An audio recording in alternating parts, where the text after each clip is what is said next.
Hello and welcome back to another episode of Come Over for Dinner. I'm so excited you're joining me today. My name is Bess Hawthorne and I am joined by Shelly Perkins. She was born and raised in South Carolina and still lives in South Carolina.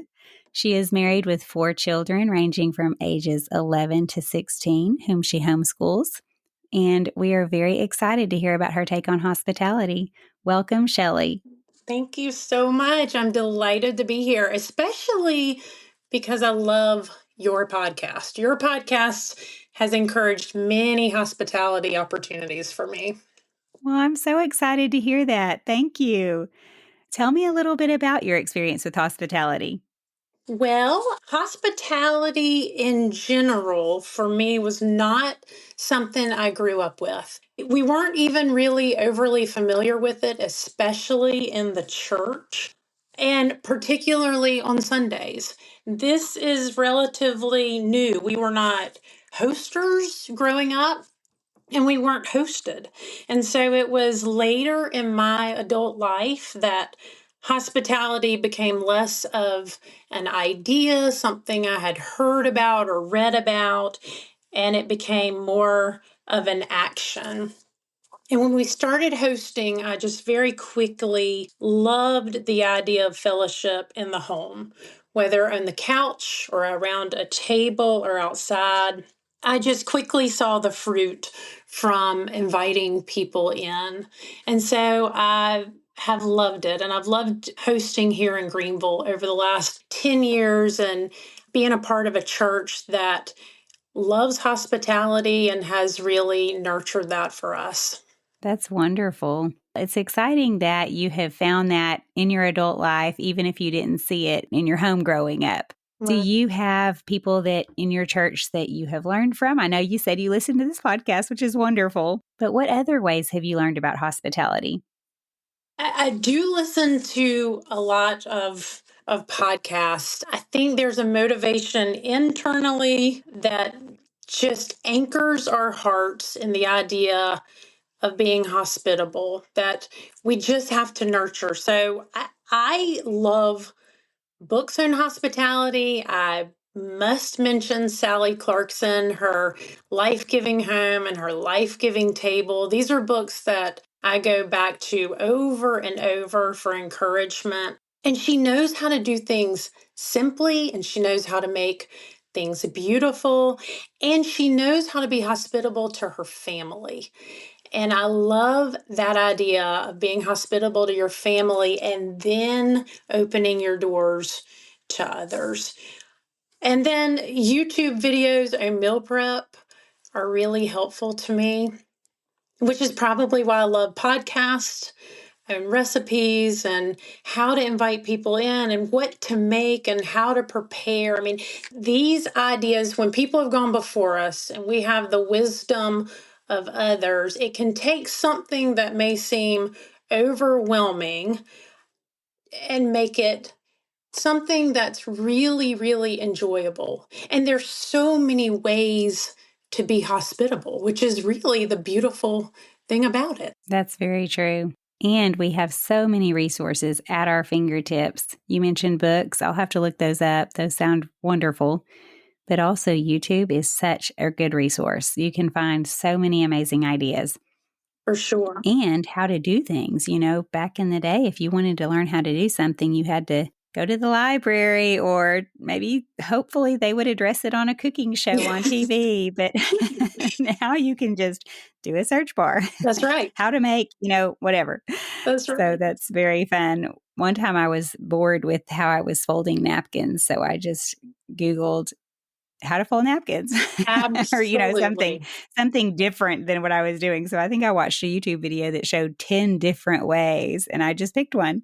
Right. And it was very fun to just come up with something new. It is such fun. And we have Pinterest where we can look up different ideas and you can take that napkin that you just folded beautifully and add a little velvet bow to it. And all of a sudden you have enhanced once again the table. And it's such a simple way to invite your guests to a table. Well, your friend Terry highly recommended you for an episode. She said you are a wonderful person who shows lots of hospitality in your home. She mentioned that you have some allergies in your family, and especially one that's gluten-free. Can you tell me a little bit about that and how you integrate your family's needs with how you feed people when they're coming into your home? Absolutely. We have 4 children, ages 16, 14, 13, and 11. That is hard to believe that we have teens. We're in our middle years here. But we have several with food allergies and food sensitivities, but our oldest has severe food allergies. And hospitality has actually been something that has blessed her. Specifically, what I would like to talk more about today is our Sunday taco bar. But what I envisioned with hospitality was really birthed out of necessity. When you have food allergies, it can be very hard to sit at a formal table when you have been invited or even hosting, and that one cannot eat everything that's being served. So she's almost eating around the table, picking and choosing, or bringing her own meal. And when we decided to fling open our doors and say, okay, we are going to make our home one where we are inviting people in, I decided right then and there that I was going to make hospitality beautiful, casual, and comfortable. And what I mean by that is I wanted us to open our home and not just our table. So we said, okay, what can we do on a Sunday that's going to be casual, but we can make it beautiful where people are comfortable? And this is where the idea of the Sunday taco bar came to fruition. And I have to give a friend credit for this, somebody who did this well before I did. And I had heard that she hosted on Sunday at this amazing taco bar. And I immediately went to her and I said, I want to know everything. I want to know what you're doing with your black beans and how are you laying this out and how are you cooking your chicken? Because a taco bar accommodates everybody's food needs. We can make a Mm-hmm. taco salad. You can make nachos, which might be my favorite. You know, when we have people in that are vegetarian, they may choose to make it all vegetables and no meat. Some have a flour tortilla, some have a corn tortilla.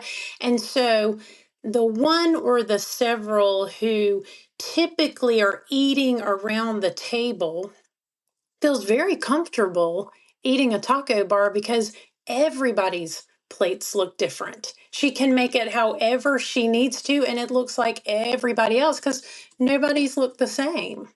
It also Mm-hmm. Right. accommodates gluten-free needs. We are pretty much a gluten-free family at this point out of necessity, and the taco bar that we offer has no gluten outside of the flour tortillas. So my husband is not gluten free, so he appreciates those flour tortillas very much. He's looking he, forward to he's happy Sunday. to have a flour tortilla. But again, when you're bringing different families in, food allergies and food sensitivities are not uncommon. And so it's quite likely someone else is going to need something gluten free or something dairy free, or my son has to be soy free. And so when you have a bar, any kind of bar, ours specifically is taco, but any kind of bar offers so many different choices that I think most people can be very comfortable eating there.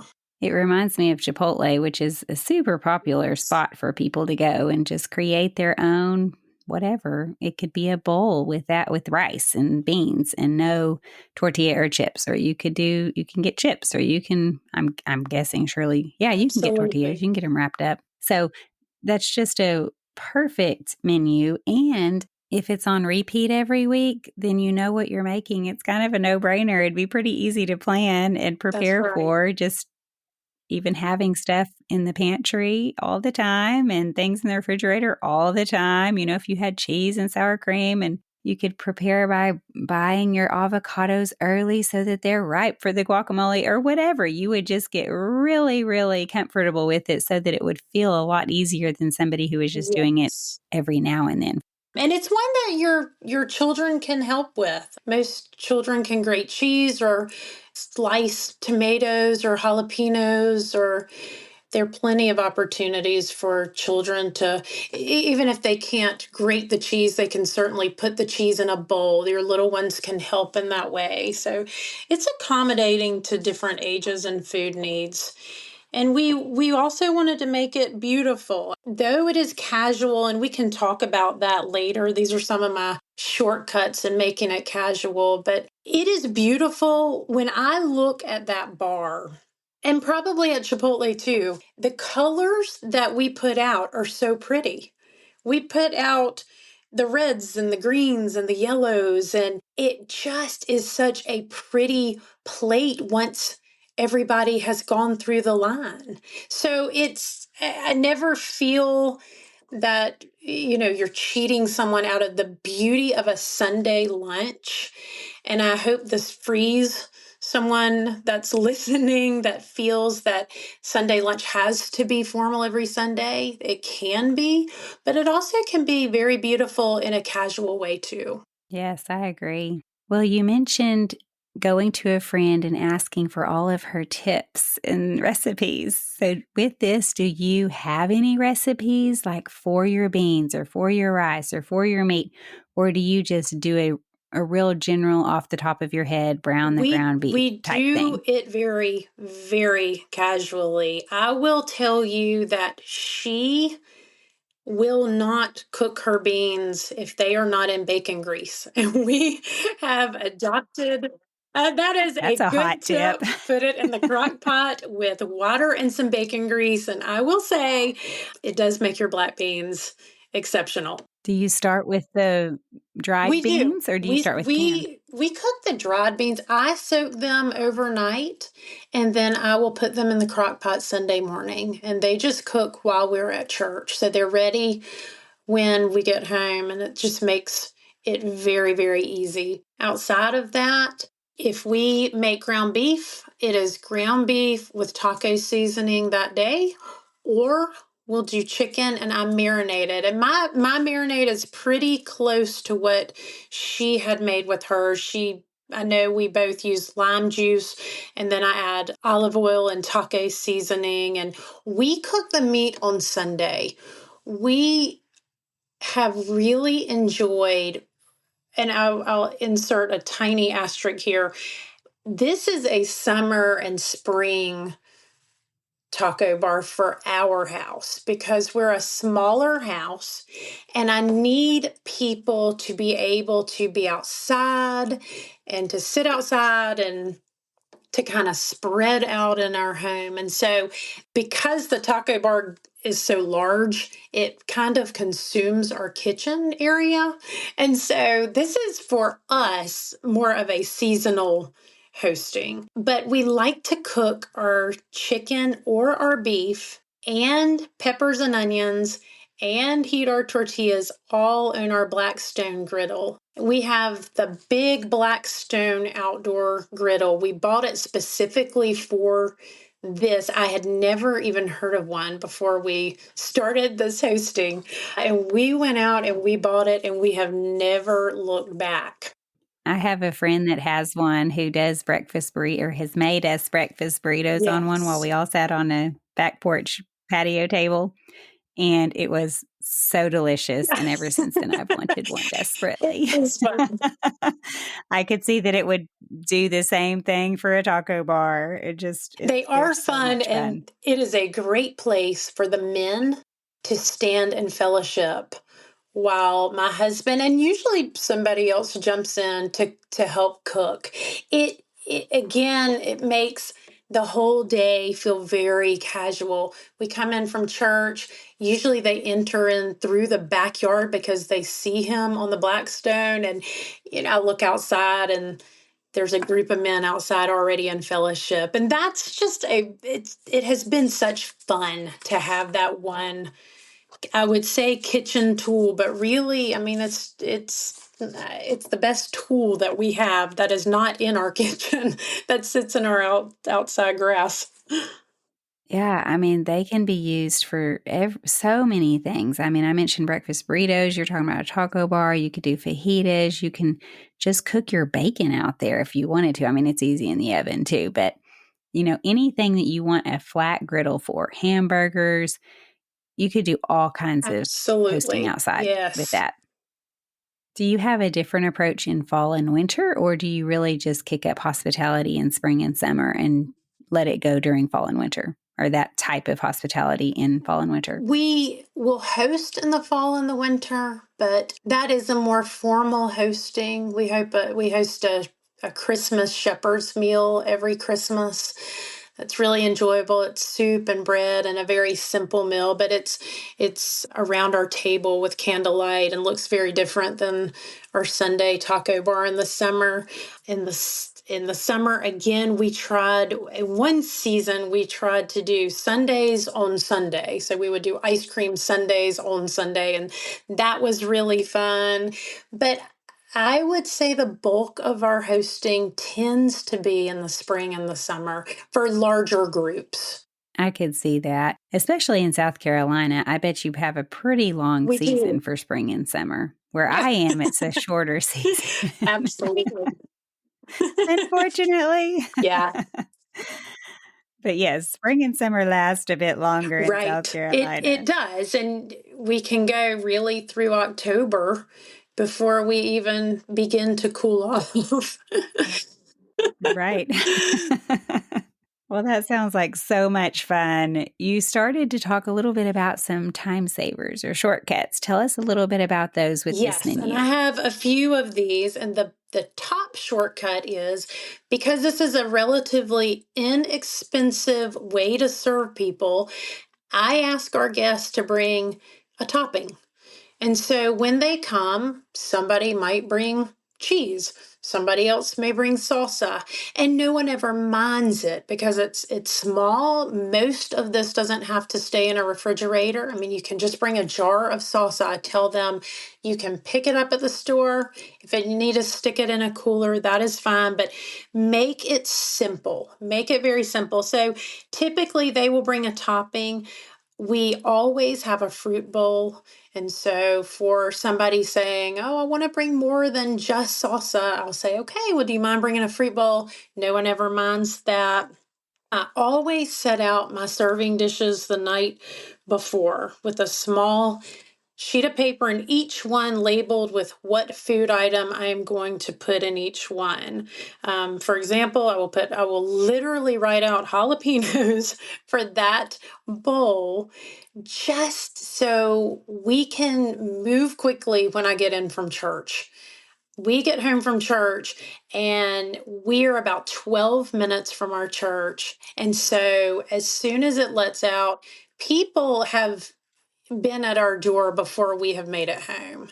So it's an easy an easy thing to put the food out if it's organized. So that's one way that I organize, just remembering where to put what. Well, and if you have it labeled, somebody standing at your door walking in with you can Exactly. sure help. Exactly. They see where it's written to put the jalapenos or the That's right. avocados or whatever. That would be That's a little exactly bit stressful. But if you have all the serving dishes out and serving spoons, I forget serving spoons. So that is a genius idea. I need to actually start doing that because I can grab a bowl real quick and throw things in a bowl. And then we get to the table and I realize, oh, there's no Yes, serving spoons anywhere. absolutely.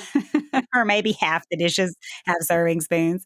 So I'm scrambling back in the kitchen. So Well, that's a and we really great use idea. paper and plastic for this particular hosting. This falls under that casual category. We needed to make it where our goal was that people feel like they can stay in our home the entire day. When they come in, we have an evening service Sunday evening. And so some people, especially often we have students from our seminary, which is about 30 minutes from our house. We just say, you know what, spend the day here and make yourself at home. But we need to make it where people don't feel like they're having to clean up. I have had so many sweet women in my life come in when I've hosted and start to clean my dishes and fill the dishwasher. And it's an enormous blessing to me, but I don't want them to feel like that for this occasion. I want them to feel like I can grab a plate, I can fill it up, and I can toss it in the trash and have that much more fellowship time. And so that is one of my shortcuts. And I tell them at the very beginning when I send out the invitation, this is going to be casual. We are using paper plates and plastic spoons and, plastic cups today because my vision for this was for people to be all over our house, on the screen porch, outside in tables, even in the couch, and to not worry about holding a heavy plate, washing a heavy plate, and worry much more of just feeling that our home is theirs for that afternoon. That when you come to the taco bar, it is a spread of the feast, and you are going to help yourself, and we are just going to enjoy the Sabbath day together and not worry so much about fancy details. What do you do after dinner or after lunch when you are visit? I mean, do you sit and just talk? I mean, obviously there's some kids coming. Do you play games? Do you have anything planned, or is it just casual? It is Do whatever you want to very, do. very casual. Several years ago, my very close friend Christy and her husband, who is one of the pastors at our church, came over. I think they came to probably, if it wasn't the first taco bar, it was close. And he claimed it was so funny. He claimed the table on the screen porch as the men's table. He said, all the men, let's go out there. Ever since then, men tend to always sit on the screen porch. And there is just not much sweeter than seeing and hearing the fellowship of your brothers and sisters in Christ, enjoying one another in these various spots throughout our home. And we will serve the taco bar. And when I say we serve, I mean I lay it out and everyone helps themselves. When I see those empty plates, then I will put out a small coffee bar. And I'll put out coffee and tea and very simple desserts. And so that then leads us to almost part two of the day. And people typically love to have a hot drink. And so they'll have a coffee or a tea, still talk, and then often we will sing hymns. My daughter plays the piano, and so there are typically times that we sing 4 or 5 hymns, and that allows for people then to leave if they need to right after the hymn. Some people will leave because children need naps or they want to go rest before the evening service, or people will stay. But I don't have anything planned. We always have games out. We always will have our homeschool room open, which is full of paint and paper and crafts. But I don't have anything planned other than taco bar, dessert, and coffee, and then sometimes hymns. That sounds like a fabulous afternoon. And like you said, just kind of whatever strikes people, whatever sounds fun at the moment is what they might go and find to do, whether it's a craft or a game with a friend or whatever. That sounds It delightful. it's really fun. My desire is that they feel that they are at home in my home. And it's just a One of my fun, relaxed Sunday afternoon. Exactly. When people are comfortable and experience a warm, inviting atmosphere, it just underscores the joy and abundance of the Sabbath day. One of my favorite verses is when Jesus says to his disciples, "Come, let's have breakfast." And it's just the sweetest invitation. And that's basically what I want our guests to feel like they can just come. They can come and have something to drink on my white couch and not worry. They can come and serve themselves the taco bar over and over, or they can just have chips and salsa and a coffee. But to just come and eat. That's wonderful. Tell me a little bit about your dessert offerings. You said they're simple. Do you just buy store bought things or do you make things? What are some of your favorite things to spread out? It changes every single time. Sometimes, if I am in a pinch, I will buy things. Sometimes I'll have a guest bring something, but I offer always something gluten free, something nut free, something soy free. We cover the food allergies. My favorite dessert recipe is my gluten free hummingbird cake. I do not make that by any means at all of the taco bars, but I do make it sometimes. This is actually our Easter dessert, but it is a favorite. And so if I have the time the day before, that would be something that I would enjoy putting out. Well, these are great options and a really encouraging way to just do it simple. And anybody can do this. I mean, it seems very repeatable. Absolutely. Before we move forward, a big thank you to the sponsors for supporting today's episode. Are you searching for hands on activities to help your kids explore the practical side of science?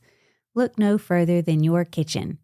Inquisicook blends food science and culinary arts into an engaging program that puts delicious food on the family table. Let Inquisicook do the teaching with lesson videos, reliable recipes, and assessment tools that put students on track for success.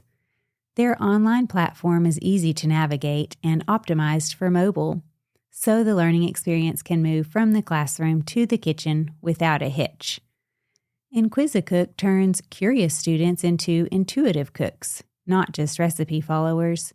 Say goodbye to the tyranny of the ingredients list and say hello to utilizing what's in season, what's on sale, or what's in the fridge. Visit inquisicook.com to view sample lessons, then check out the recipe gallery to see just how crave-worthy science can be. Today's culture shifts like sand, but New St. Andrews College is established on Christ, the immovable rock. The college is a premier institution that forges evangelical leaders who don't fear or hate the world. Guided by God's Word, equipped with the genius of classical liberal arts and God-honoring wisdom, with a faculty dedicated to academic rigor into God's kingdom, New St. Andrews College offers an education that frees people. To find out more, visit nsa.edu. What is your best prep tip when you're thinking of inviting people into your home on Sundays? Do you have a shopping tip, a cleaning tip, or some other sort of prep tip? Okay, so the bringing the toppings, the setting out the serving dishes and the paper plates and the plastic cups, but then there's the mental prep that I do every single time. And I truly do listen to people who have gone before me. I recently was listening to an interview with Abigail Dodds where she shares how our homes are places to create. And I was so inspired by this. And I thought we can bring this into our offerings of hospitality to not be afraid to try new recipes and accommodate food needs and getting unstuck from maybe the way we have always hosted, thinking outside of the box and remembering hospitality can be a creative outlet. It doesn't have to be hard. It doesn't have to be intimidating.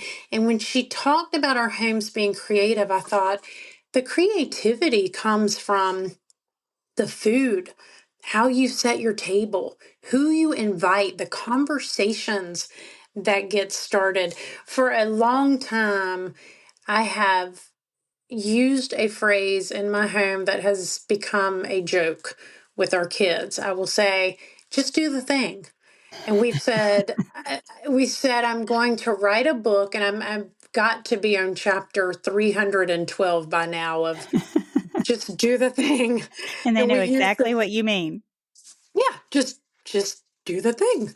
And so over the years, I'll say, take out the trash, and if somebody grumbles, it's, well, just do the thing. This catchphrase honestly has a place in hospitality. Hospitality falls in this category.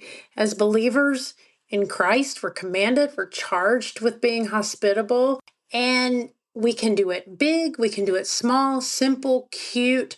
We have had a season of illness last summer in our home where we literally just could not offer any hospitality. So we just keep doing the thing that is in front of us. And so when I think of shortcuts and tips, I think, whatever it takes to bring about fellowship, friendliness, that invitation that Christ offered his disciples, just come and have breakfast. I think when we fill our hearts and we anchor our hearts in that posture, we'll be able to do well with hospitality. Those are great words of advice. Very good encouragement. And even in a season when you have health challenges in your home and you're not hosting in your typical way, you still are showing hospitality to your family. And I think it's so important to recognize not to feel guilt. God brought that Yes, trial for whatever reason into your home, and part of it is responding well. Just do the thing, which may be not having taco bar Sunday. It may be just taking care of your kids that's because they right. really need you, and That's right. cheerfully doing it. Whatever it is, giving them medicine, helping them take baths, or I'm thinking about little kids, yours are older, but just all the things that Sure. they need, just being a good mom. That's right. That's exactly right. It can be a very sweet season to press in at home, and hospitality comes in different shapes and sizes. So it might be that that's the season we extend hospitality by calling someone, by checking in on somebody, by writing letters, by taking a loaf of bread or taking a meal, but it might not be the season to invite. And I think of many, many times when we had very little ones, because ours are so close in age, no one is 2 years apart in our family, and as far as our children. And that's not always a season to offer big hospitality either. But there are other ways. And that is where I really think read books on this. See what the Bible says about hospitality. See how we're called to serve. Watch a YouTube video. Go to those ladies in your church that are older and wiser and have walked it, and take off some of that guilt and that shame and get very creative. Make your home a place where that creativity is sparked, and we say, okay, we can't offer hospitality in our home right now, but we can do this and figure that out. Yeah, some of the ideas you mentioned, just talking to people, reaching out if you know that they're sick or have had a surgery or a baby or whatever, a card, a phone call, taking bread, taking dinner. There's so many other types of things that can be done for sure. Right, right. And speaking about being hospitable to your own family, some of my children have said some of their sweetest memories are from when they were sick and mom took special care of them, because that's your one time when you're home by yourself. Or, if you homeschool, all the kids are there, but you get special attention from mom or dad and special treats that you normally wouldn't have. I know in the past, I don't remember all the things we did. It's a blur. Yeah, But I do yeah. remember with various things, whether it's a really sick child or a broken arm or bone of some sort. We had 4 boys, so the list would take a while for me to go down. I The am Hawthorns sure. were not known for strong bones, but anyway. they would get a special toy or a special comic book or, just really pampered while they were laying on that couch and, a special drink or something. Dad would come home from work with something special and we Right. would just really try to play up the fact that we loved them and we were so sorry that they were in pain or feverish or whatever. And you just think you're being a good mom, good dad. And years later, I've had kids tell me, I remember the time, I'm like, you do? How do Absolutely. you remember that? I don't remember that. Oh, that's so sweet. And we do it for others. We are very quick. I'm very quick to run to Trader Joe's and get some flowers to put on the table because somebody's coming over. Or I'm very quick to make that hummingbird cake because someone's coming over. But how much more can we do that for our own family? And when we begin to think that way, when we think, if we're going to do it for those that are not in our family, who we love, we can certainly brighten our own children's day or husband's day by making the table pretty or making a special meal or making cinnamon buns that aren't just made on Christmas morning, but we make them on a Tuesday morning. And we offer that to our kids. Nobody's going to see that. We don't have to take a picture of it. We can just do that out of the love for them, out of the abundance that God has given us. And that is a way to extend hospitality within our own home. And for that, we can be grateful. We don't have to worry we're not doing enough. We are doing enough. That's enough. Right. I did not grow up in the Instagram era with raising kids or Facebook or whatever. I mean, I don't know. Mhm. Facebook may have been around, but I didn't have it. I think it's a more of a challenge nowadays, especially if you really are into social media, Yeah. to pair doing something really special for your family or child with wanting to post it, which there's Yes. nothing wrong with posting a beautiful whatever That's right. table setting or beautiful cake or, something you did or created. But in the end, if you are doing something like, I'm going to surprise so and so with their favorite fill in the blank, their favorite Right. cinnamon rolls, like you mentioned, or their very favorite dinner or their favorite cookies or whatever. Can you do that without thinking about other people and what they will think Right. of it if you post a picture? Just don't even post a picture if that's your temptation. Just do it for that person. Like you can make the cookies just for your son, and he's the Right. only one that you're making them for. You're doing it to bless him and show him how much you love him, not to post a picture of it. Right. Right. I mean, not And that you that's can't. If it's, if you feel like, oh, that's not why I'm doing it. I don't need everyone else's praise. Then sure. fine, post the picture. But I just see that as a temptation these days It can be a temptation. It's tricky. I love to post pictures of cinnamon buns because I just think they're so because they're pretty and mouth-watering and delicious and homey. beautiful. Yeah, exactly. And funny enough, I love to look at people's pictures of food. I really do. I'm a foodie. I like to look at them, but I definitely have grown in checking my heart before I post it. Am I making the cinnamon rolls so that I can post a picture and feel really good when somebody likes it? Or am I making them because I'm loving on my family, and then it's a second thought of, wow, that's really cute with the little rolling pin that I never really get out. And I got out one time this week. And I want to show because I am encouraged when other people are doing good things for their family.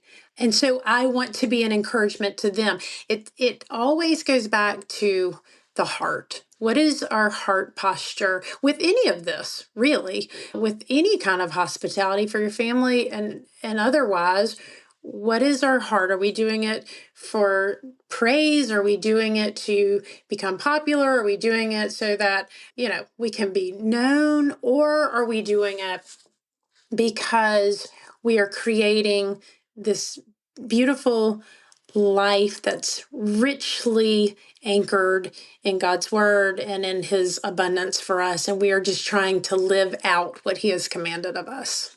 Yeah. Very good thoughts.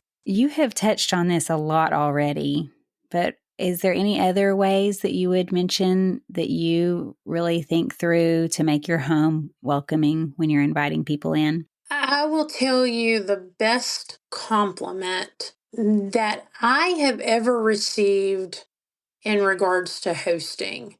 It was not that something I made was good. It was not that my home was pretty. The best compliment I received, and she has said it a couple of times, and it's come this year. We have an older lady that comes over quite often. In fact, my children almost consider her like a grandmother. She is an older lady in our church that we dearly, dearly love. And she came over, it was sometime last year, and she came in and she put her coat down and her purse down and came to me in the kitchen and she said, "Coming here feels like coming home." And it just melted my heart. To me, that's that is a win. It is a win when somebody feels that they can sit on your couch and have a glass of red wine, and if they spill it, it's going to be okay. It's a win when people feel comfortable, when I hear people laughing and talking, and when that message of really, I want you to help yourself. I want you to go to that food table and have as much or as little as you want. I'm not watching over you. I want the bowl to be empty. I want us to laugh because the food has run out. That's how much I want you to enjoy being here and to feel that you can go around our house, certainly with limits. Certainly with limits. We don't let little ones play in our bedroom, and I have teens that we respect their privacy, and so there's certainly limits when you have children, but the overall umbrella is making people feel like they're at home in your home, and that is modeled from Christ. We don't see him holding back. We don't see him without open arms. I have that verse, "Feed them out of the abundance of your home," hanging in my kitchen. I've had it for over a decade to remind me that this is what we're called to do. We are called to give in abundance. He will bless it. And when you do that, and you do it with a heart of loving others and just really taking yourself out of it, I think that is warm hospitality. I think that's what people want. They want an invitation and they want to feel welcome and they want to feel just like that older friend of mine, like coming here feels like coming home. Well, it sounds like you have definitely accomplished it. So we have goals. No. the Oh, I do listener, too. I do too. the listeners and I have goals to work on. I do too. A work in progress, right? Definitely a work in progress. What is one of your, or do you have multiple favorite kitchen items? Oh, I was so hoping you were going to ask me this because you're going to laugh. I have two. One I've already mentioned, which is one is big, one is small. My large one is the Blackstone outdoor griddle. It is big. It is a little bit costly, but it has been a hosting lifesaver and it's just been a lot of fun. And I've already spoken to how people gather around it, they fellowship around it. Our family loves to have breakfast on it. I mean, it is just the kitchen tool that keeps on giving. So we love that. But if you want something really small that you can go to about any store today and pick up for under $5 that I use and would not take $1,000,000 for, it is my ice cream scoop. Believe it or not. Hey, what special I ice cream know. scoop do you have? I We need know. this. Isn't this hilarious? So it's not a special ice cream scoop. It is the fact that it is so diverse. When I started cooking gluten free, I realized how fussy gluten free can be.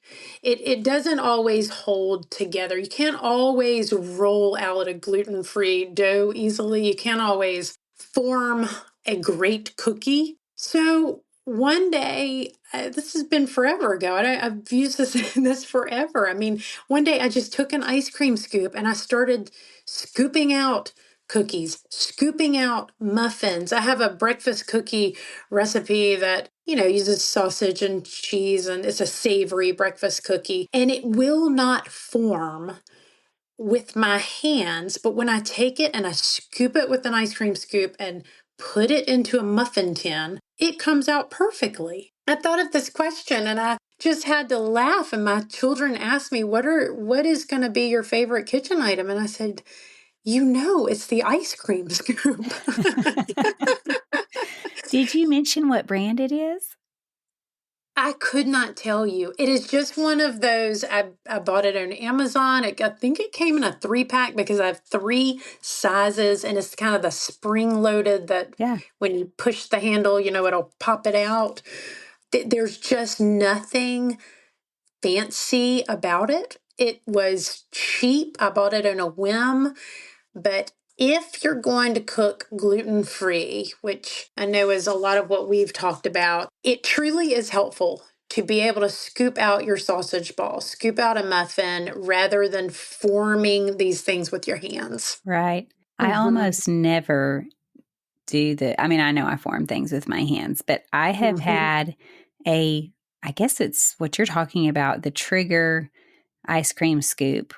I don't Yes. actually use it for ice cream. I mean, I guess I Right. could, but I have the large one. It's the OXO brand. I Mm-hmm. use it for muffins and have for years, and giant cookies, or like you're talking Yes. about, maybe those breakfast cookies that would be perfect for a muffin tin. Yes. That's all I've used Yes. for years. Like if you told me I had to go back to spoons, I would just be like, Right. I don't know how to do that. I, I have no category No, for I a can't do spoon spoons anymore. cooking. Well, No, and me neither. you can kind of pull it to the side of the bowl and it compacts it to be the perfect scoop, whether, like you're saying, for a cookie, makes it the perfect shape, size, and they're all uniform. If you were cooking giant cookies or your breakfast cookies or muffins, they just look beautiful because it's all the exact same size and they cook Right. uniform. That's all I have used for years. I just highly recommend it too.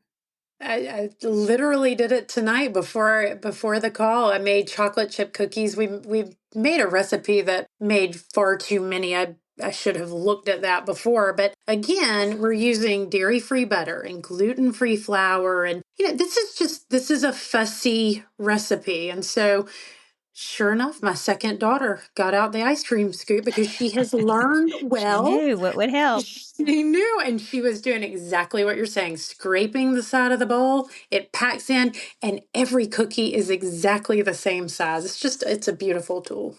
We may need your recipe for the breakfast cookies because I've heard of breakfast cookies before and probably have made some, but usually they're sweet.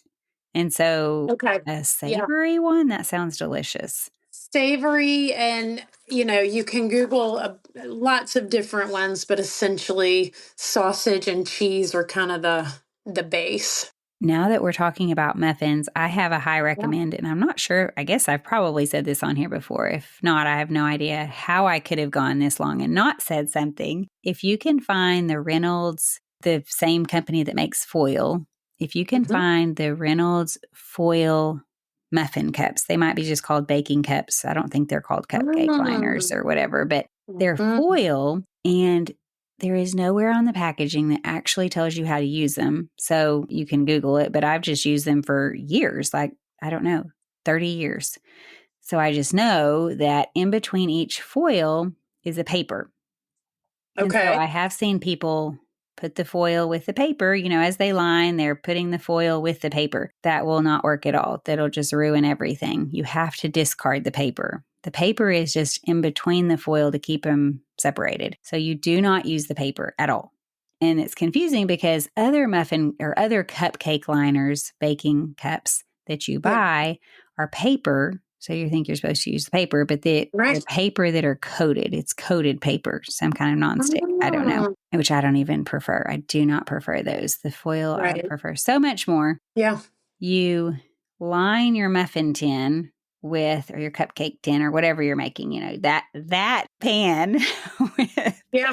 the foil liners, no paper. Put your, scoop up with your large cookie scoop with the trigger handle. You scoop it up and Right. plop it in each foil thing. Comes out perfect. And you really have no cleanup behind in That your sounds pan. amazing. Nothing sticks.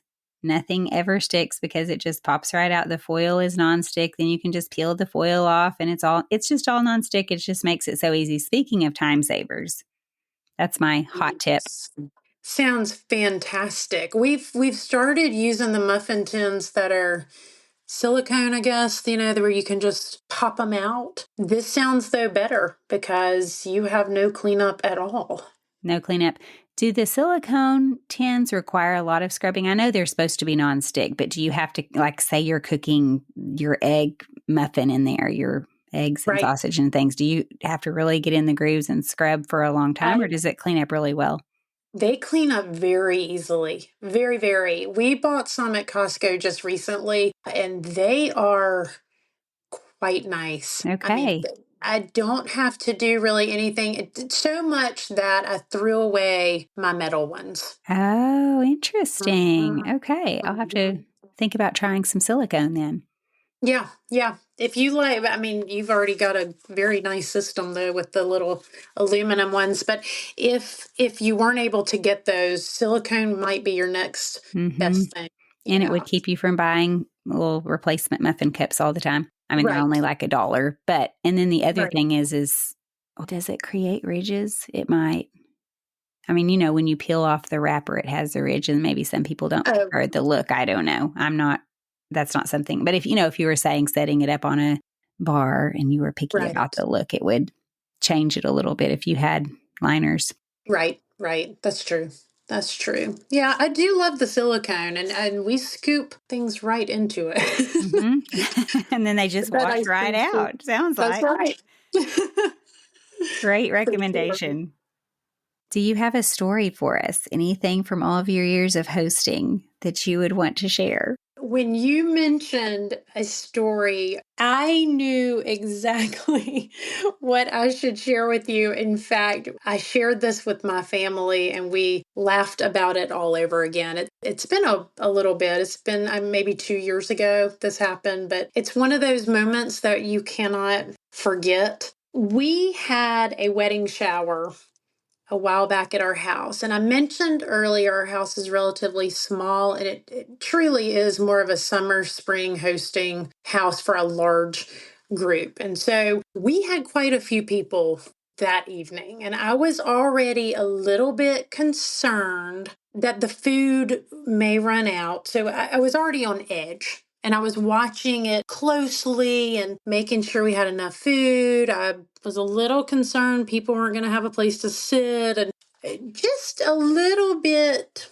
a little bit concerned about a few things. And we ended up eating and it was all fine. And I'm looking to see in the kitchen how much food is left. And I am realizing at this point, we are very low, very, very low on food. And I thought, okay, this is okay because I think everybody has come back for seconds who want it. And I think we're kind of closing out the food. And sure enough, when I'm thinking that, here comes one of our ministers coming back to the table for more. And I mean, there were just barely scraps of sandwiches left at this point. And so now I'm going to him and I'm saying, "Oh, we've got this and when I said this, it just was not much." And he was very gracious and the evening moved on and it was time for the bride and the groom to open their gifts and everybody had been fed and everybody was enjoying the night and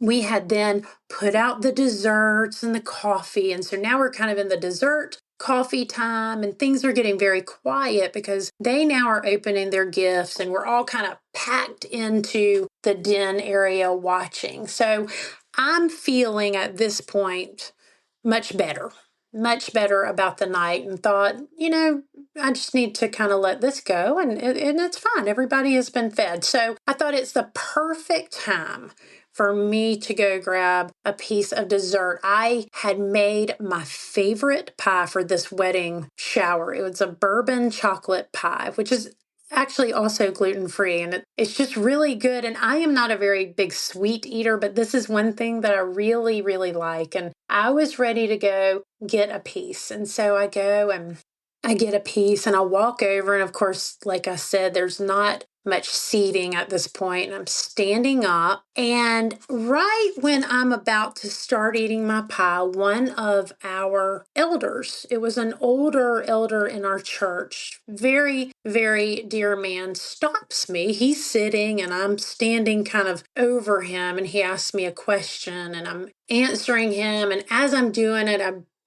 trying to cut a bite of my pie. And as soon as I do, the entire piece flies off of this little plate right on top of his shoe.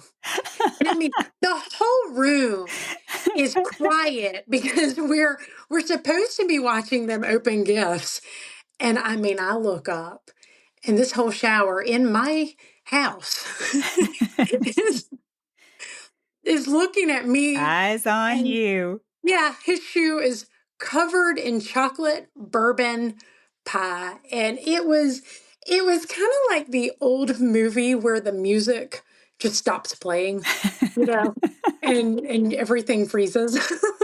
That's the way that I felt. And so that right there should ease anyone's mind on big hospitality hiccups, because it's just gonna happen. At least you're not throwing food on your elder. That's right. That's right. That's amazing. Well, when you said I you were know. standing up and he was sitting down, I was sure you were going to say it flew on top of It, his head or his it, lap or something worse. A shoe's not how so bad. it did. I don't know how it did not.